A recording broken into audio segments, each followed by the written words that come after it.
মাংসটা আমাদের ভুনানো হয়ে গেছে।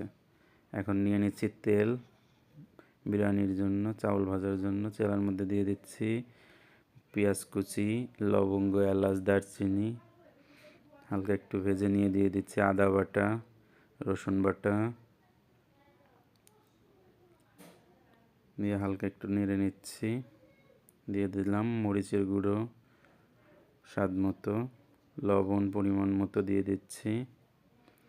এখন মশলাটাকে ভেজে নিচ্ছি ভালো মতো। মশলা ভাজা হয়ে গেলে এর মধ্যে দিয়ে দিচ্ছি আগেই ধুয়ে রাখা চিনি গুঁড়া চাউল।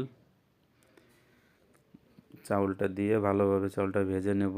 চাউলটা যখন বাদামি রং হয়ে যাবে এর মধ্যে দিয়ে দিচ্ছি আগে কষিয়ে রাখা মাংস।